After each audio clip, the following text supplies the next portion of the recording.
வணக்கம். Alex organic farming. என் பேர் Alex. நான் திண்டிவனம் மாவட்டம் விழுப்புரம் மாவட்டத்துலேருந்து பேசுகிறேன். இப்போ நம்ம என்ன பயிர் பற்றி பார்க்க போகிறோம்னா, வேர்க்கடலை பற்றி பார்க்குறோம். வேர்க்கடலை, மல்லாட்டை, நிலக்கடலைன்னு சொல்லுவோம். நம்ம இடத்துல வந்து பார்த்திங்கன்னா இப்போ ஒரு 3 to 4 ஏக்கர் போட்டிருக்கோம். இதுக்கு முன்னாடி கிர்னார் 5 போட்டோம். இப்போ கிர்னார் 5 பற்றி பேசிடலாம். என்னென்னு சொல்லி பார்த்தீங்கன்னா, கிர்னார் 5 பொறுத்த வரைக்கும் குஜராத் ராகம். இந்த குஜராத் ராகத்தில் பொறுத்த வரைக்கும் அதிக மகசூல் எப்படி எடுக்கலாம், விதை தேர்வு, பூச்சி மேலாண்மை, உர மேலாண்மை, இதை பற்றி நம்ம தெளிவாக பார்ப்போம். இப்போ கிர்னார் 5 வந்து பார்த்திங்கன்னா ஹை ஓலிக் ஆசிட் நிறைந்த ஒரு ரகம் வந்து பார்த்திங்கன்னா கிர்னார் 5 81%, கிட்டத்தட்ட 81% ஆலிவ் ஆயிலில் இருக்கக்கூடிய ஓலிக் ஆசிட் இருக்குங்க. ஸோ அது ஆயிலுக்கு வந்து ஒரு பெஸ்ட்டு ஒரு வெரைட்டியாக சொல்லிட்டு இருக்காங்க. அதனால் அதை போன வருஷம் நம்ம பண்ணால் ஒரு நல்ல ஒரு ரீச்சாக போச்சுங்க. இன்னி வரைக்கும் ஒரு நல்ல ஒரு ரீச்சபிளாக போயிட்டுருக்குதுங்க. விதைகள் வந்து பார்த்திங்கன்னா நம்ம வந்து தமிழ்நாடு, கர்நாடகா, ஆந்திரா, தெலுங்கானா, கேரளா வரைக்கும் கொடுத்துட்ருக்குறோங்க. இங்கேருந்து நம்ம தமிழ்நாட்டிலேருந்து நம்ம பக்கத்தில் உள்ள மாநிலம் எல்லாத்துக்கும் கொடுத்துட்ருக்குறோம். ஏன் இந்த விதை உற்பத்திக்கு நம்ம வந்தோம்னா ஒரு சின்ன ஒரு விஷயம். கொஞ்ச நாளுக்கு முன்னால் இந்த விவசாயத்துக்கு நான் வரத்துக்கு முன்னாடி வந்து பார்த்திங்கன்னா எங்கள் அப்பா கூட நாங்கள் உளுந்து போட்டிருந்தோம். அந்த உளுந்து போட்டு அறுவடை செஞ்சுட்டு நாங்கள் பக்கத்தில் உள்ள வந்து கவர்மெண்ட்டில் இருக்கிற கமிட்டின்னு சொல்லுவோம். அந்த கமிட்டியில் கொண்டுட்டு போயிட்டு நாங்கள் உளுந்து போடும்போது ஒரு 24 மூட்டை உளுந்து எடுத்துகிட்டு போய் 2ஆக பிரித்து போட்டோம். வீட்டு வேலை நடந்துகிட்டு இருந்ததுன்னு போட்டோம். அப்போ 2ஆக பிரித்து போடும்போது அந்த வியாபாரி எங்களுக்கு என்ன ரேட்டு போட்டாருன்னு பார்த்தீங்கன்னா, எனக்கும் எங்கள் அப்பாவுக்கும் 400 வித்தியாசம் போட்டார். ஒரே நிலத்தில் விளைஞ்ச ஒரு பொருள் தான், அதுக்கு 400 வித்தியாசம் இருந்ததுங்க. ஏன் வித்தியாசம் வந்துச்சுன்னு சொல்லி நம்ம போய் கேட்டாங்களே, இல்லைங்க அது கொஞ்சம் நல்லா இருக்குது, ஏங்க எல்லாம் ஒரே நிலத்தில் விளைஞ்சது தான், 400 எப்படிங்க நீங்கள் வித்தியாசம் போடலாம்னு சொல்லி நாங்கள் சண்டை போட்டோம். அதுக்கப்புறம் ஒரு 200 தான் கூட்டி கொடுத்தாங்க. அப்போது நான் முடிவு பண்ண ஒரு விஷயந்தான், இந்த கமிட்டிக்கு இதுக்கப்புறம் நம்ம வரவே கூடாது அப்படின்னு சொல்லிட்டு. அப்போது நம்ம பொருட்களை நம்ம எப்படி விற்க போகிறோம், என்ன பொருட்களை நம்ம உற்பத்தி பண்ணால் நம்மளால் விற்க முடியும் அப்படின்ற ஒரு கான்செப்ட் எனக்கு தோணுச்சு. அப்போது சமூக வலைத்தளம் தான் நமக்கு இருக்கக்கூடிய ஒரே வாய்ப்பு. ஸோ அதனால் யூடியூப் சேனல் ஆரம்பித்து இன்றைக்கி இந்தியா ஃபுல்லாகவே நான் வந்து விதைகளை கொடுத்துட்ருக்குறேங்க.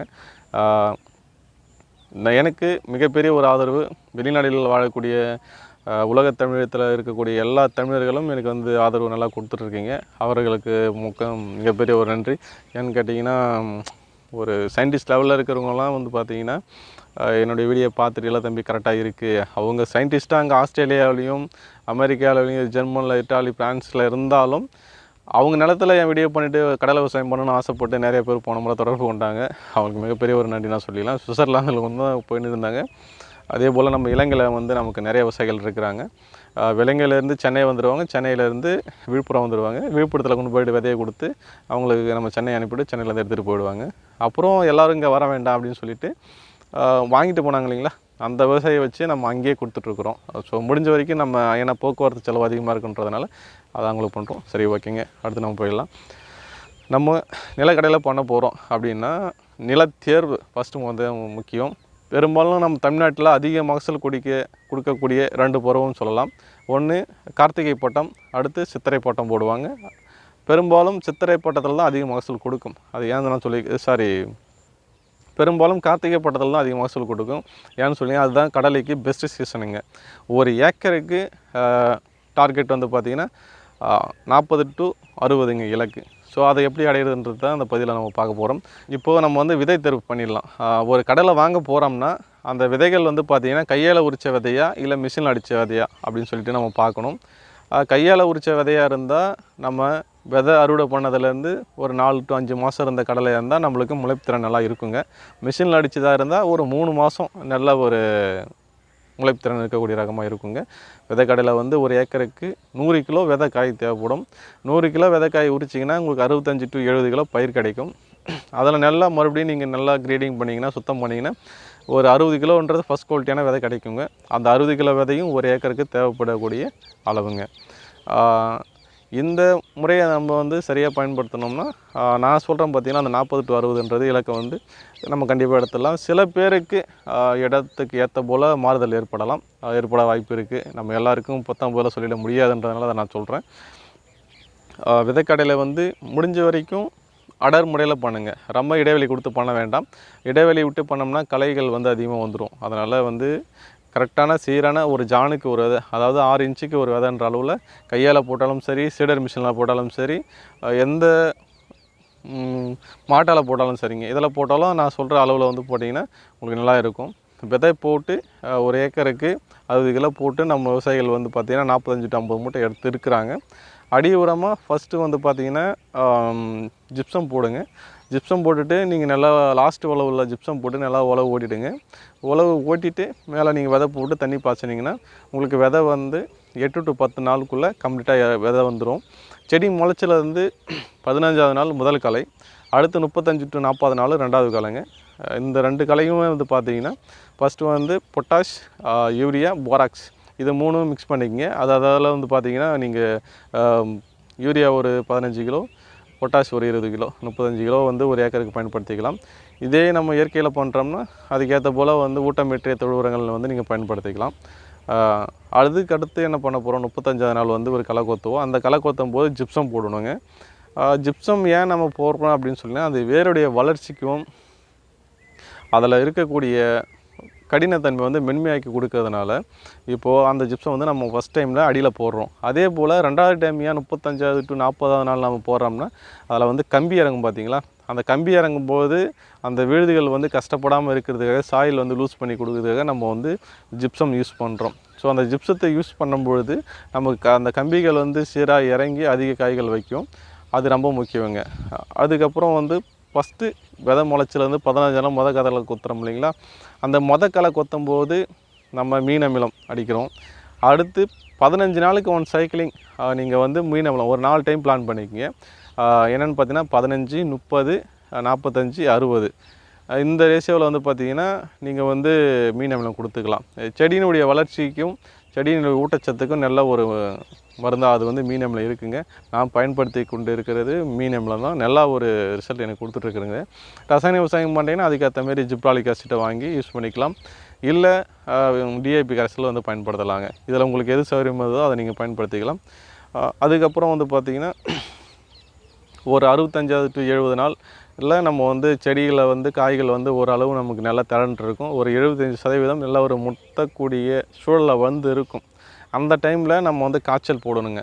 நல்லா ஒரு காய்ச்சல் போட்டுட்டு அடுத்த ஒரு தண்ணி பாசும்போது அந்த 75% முத்திருக்கக்கூடிய பயிருடைய திரட்சி வந்து பார்த்திங்கன்னா இன்னும் வந்து ஒரு 90 to 90% வந்து உள்ளே வந்து திரண்டு இருக்கும். அந்த திரளும் போது தான் அந்த பயிரோட வெயிட் நமக்கு நல்லா வரும். அந்த வெயிட் நல்லா வரும்போது தான் வெள்ளோடு கருவோடுன்னு சொல்லுவோம். அந்த வெள்ளோடுன்றது அதிகமாக இருந்தால் நமக்கு வெயிட் வந்து காய வைக்கும்போது குறைஞ்சிரும். இப்போ உள்ள அந்த ஓடு வந்து கருப்பாக இருந்தால் வெயிட் வந்து ஸ்ட்ராங்காகவே இருக்கும். என்னென்னு பார்த்தீங்கன்னா பயிர் வந்து சுருக்கம் இல்லாமல் சோடாக்காயின்னு சொல்லுவோம், சவள மலாட்டுன்னு சொல்லுவோம். அது இல்லாமல் மேக்ஸிமம் அதிகபட்சம் வந்து நமக்கு வந்து அந்த கருவோடு இருக்கிற மாரி பார்த்துக்கணும். ஒரு செடியில் ஒரு 30 காய் இருக்குது அப்படின்னா அந்த 30ல் ஒரு 5 காய் இருக்கலாம், ஒன்றும் தப்பு இல்லை. வெள்ளோடு கருவோடுங்கிறது 25 காய் இருக்கணும் கட்டாயம். அப்படி இருந்தால் தான் நம்ம வந்து அதிக மகசூல் எடுக்கக்கூடிய சூழல் வந்து நமக்கு நல்லா இருக்குன்றதுனால அதை வந்து நம்ம ரெஃபர் பண்ணுறோம். நம்ம சைடில் மார்க்கெட் ரேட்டு பொறுத்த வரைக்கும் ஒரு 2700 to 3200 போயிட்டுருக்குதுங்க. ஆயிலுக்கு வந்து ஒரு பெஸ்ட்டு ரகமாக கிர்னார் பை இருக்குங்க.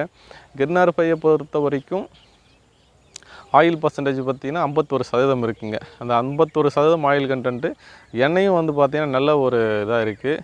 இதே போல் நம்ம அதுக்கு அடுத்து கிர்னார் 4ம் நல்லா இருக்குது. ஸோ ரெண்டுமே பயன்படுத்தலாம். நான் பயன்படுத்தி ஒரு ஏக்கருக்கு நான் எடுத்தது 45 மூட்டை என்னுடைய நிலத்தில் எடுத்தேன். அதே போல் என்னுடைய விவசாயிகள் என்னென்னா ஆபத்தானபுரத்தில் தனசேகரன் என்றக்கூடிய ஒரு விவசாயி அதிகபட்சம் அவர் எடுத்த மூட்டை வந்து பார்த்திங்கன்னா 62 மூட்டை எடுத்திருக்காரு. அவர் 63 கிலோ பயிர் போட்டிருக்காருங்க. அப்படின்னா அவருடைய இலக்கு 1 கிலோவுக்கு 1 மூட்டைன்ற கணக்கு எடுத்துருக்கிறாருங்க. அதுக்கு முன்னாடி வந்து பார்த்திங்கன்னா திருநெல்வேலியில் கதிரி 18-12 கொடுத்ததில் 73 மூட்டை சம்திங் 73 75 மூட்டை எடுத்திருக்காருங்க. வடிவேல்ன்ற ஒருத்தர், அவர் மருத்துவத்துறையிலேருந்து வேலை செஞ்சுட்டு வேலை பிடிக்குன்னு சொல்லிட்டு விவசாயம் பண்ண வந்தவருங்க. அவரும் எனக்கு ஒரு நல்ல ஒரு ரிசல்ட்டு கொடுத்தாரு கதிரி 18-12 திருநெல்வேலியில். அப்புறம் திருநெல்வேலி, புதுக்கோட்டை அந்த பக்கம்லாம் பெரும்பாலும் அதிக விவசாயிகள் இருக்கிறாங்க. நாகப்பட்டினம் பெரும்பாலும் தமிழகம் முழுக்க பெரும்பாலும் விதைகள் அதிகமாக கொடுத்துட்ருக்குறோம். எல்லா விவசாயிகளும் சந்திக்கணும். எல்லா விவசாயிகளுக்கும் நம்மளுக்கு தெரிஞ்ச விஷயங்களை வந்து அவங்க சொல்லிக் கொடுக்கும். அவங்களும் வாழ்க்கையில் வந்து முன்னேறணுன்றதுனால இந்த விஷயத்தை வந்து நம்ம முடிஞ்ச வரைக்கும் மக்கள்கிட்ட வந்து சொல்லிகிட்டு இருக்கிறோம். இதுதான் நம்ம இலக்கு. 40 மூட்டை குறைஞ்சிடக்கூடாதுங்க. அந்த 40 மூட்டை குறையாமல் நம்ம எடுத்துட்டோம்னா நிலக்கடையில் குறைந்த நாட்களில் அதிக மகசூல் வந்து நம்ம வந்து அருமையாக எடுக்கலான்றது என்னுடைய கருத்துங்க. உங்களுக்கு விதைகள் தேவைப்பட தொடர்பு கொள்ளலாம். விதைகள் வந்து பார்சல் மூலமாக அனுப்பிச்சி வச்சுட்ருக்கிறோம். அதே போல் விதைகள் நீங்கள் நேரடியாக வாங்குறீங்க அப்படின்னு சொன்னீங்கன்னா, யார்கிட்ட அந்த விதை வாங்கினாலும் அந்த விதையை வந்து நீங்கள் ஒரு புடி எடுத்து உரிங்க, உரித்து பாருங்கள், உரித்து மண்ணில் போடுங்க. வீட்டில் ஒரு ஜாடியில் ஒரு ஈரப்பதமாகிற இடத்துல போட்டிங்கன்னா அந்த விதை வந்து இப்போது என்ன டைம் பார்த்துங்க. எனக்கு இன்றைக்கி நைட்டு நான் ஒரு 8 மணிக்கு அந்த விதை என் கைக்கு வருது அப்படின்னு சொன்னிங்கன்னா அதை உரித்து போட்டிங்கன்னா நாளைக்கு காலையில் 8 மணிக்கு எடுத்தனா அந்த விதை வந்து பார்த்திங்கன்னா முளைச்சிருக்குன்னா அந்த கடலையில் இருந்து அந்த வெள்ளையாக ஃபஸ்ட்டு நமக்கு வேறு தான் வரும். சில பேர் வந்து இலை வரும்னு சொல்லி எதிர்பார்ப்பீங்க. நமக்கு அந்த ஒயிட் ஃபார்மாக வரும் பார்த்திங்களா, அதுதான் ஃபஸ்ட்டு வேறு. அது வந்து வெடிச்சிருக்கும். அந்த சரியான ஈரப்பதமாக இருந்தால் இன்றைக்கி காலையில் நேற்று நைட்டு போட்ட 8 மணிக்கு விதை மறுநாள் காலையில் 8 மணிக்கு எடுத்திங்கன்னா அது வந்து ஓப்பன் ஆகிருக்கும். சரியான ஈரப்பதமாக இருந்தால் அதுவும் நல்லா வீரியமாக வந்துருக்கணும். நல்லா வீரியமாக வந்திருந்தால் நம்ம வந்து அந்த விதையை வந்து நம்ம நிலத்துக்கு பயன்படுத்துறதுக்கு தகுதியான விதைகள்லாம் நம்ம வந்து தேர்வு செஞ்சுக்கலாம். சில பேர் விதைகள் வாங்குவாங்க, வாங்கி உடச்சி உரித்து எல்லாம் க்ளீன் பண்ணி கிரேடிங் பண்ணி போட்டுட்டு முளைக்கலன்னு சொல்லுவாங்க. அந்த முளைக்கலன்னு சொல்லி கஷ்டப்பட்டு வாங்கின விதையும் வேஸ்ட்டாக போயிடும். நம்ம நிலத்துல போட்டு திரும்பவும் அது முளைக்கலன்ற ஒரு பெரிய கஷ்டம். திரும்ப நம்ம வந்து அவங்களுக்கு அனுப்பவும் முடியாது. அவங்ககிட்ட காசு கேட்டாலும் கொடுக்க மாட்டாங்க. இதுதான் நிறைய இடத்துல நடக்கக்கூடிய ஒரு விஷயம். நீங்கள் யார்கிட்ட வேணால் விதை வாங்குங்க. விதை வாங்கிட்டு அதை வந்து கரெக்டாக வந்து பார்த்திங்கன்னா நம்ம வந்து ஜெர்மினேஷன் செக் பண்ணணுங்க. ஸோ இதெல்லாம் பார்த்துக்குங்க. வேறு எதனா டவுட்டாக நீங்கள் எனக்கு ஃபோன் பண்ணுங்கள், இல்லை வாட்ஸ்அப் பண்ணுங்கள். முடிஞ்ச வரைக்கும் வாட்ஸ்அப்பில் ஃபாலோ பண்ணுங்கள். ஓரளவு வாட்ஸ்அப் பண்ண முடியுன்றவங்க வாட்ஸ்அப்பில் வந்துடுங்க. வாட்ஸ்அப் பண்ண தெரியாதவங்க ஃபோன் பண்ணுங்கள். ஏன்னா எல்லோரும் ஃபோன் எடுக்க முடியல, தப்பாக எடுத்துக்காதீங்க. ஃபோன் கால் தொடர்ந்து வந்துட்டுருக்கனால எல்லாருக்கும் ஒரு ஃபோன் பேசும்போது 10 ஃபோன் வெயிட்டிங்கில் இருக்கும்போது எல்லாருக்கும் பதில் சொல்ல முடியல. வாய்ஸ் மெசேஜ் போடுறது உங்களுக்கு பெஸ்ட்டாக இருக்கும். நான் திரும்ப கண்டிப்பாக ரிப்ளை பண்ணிடுறேன். இந்த வருஷம் முடிஞ்ச வரைக்கும் நம்ம அதிக விவசாயிகள்கிட்ட அவங்களுடைய அனுபவத்தை நம்ம எடுத்து விவசாயிகளுக்கு சொல்ல போகிறோம். நன்றி, வணக்கம்.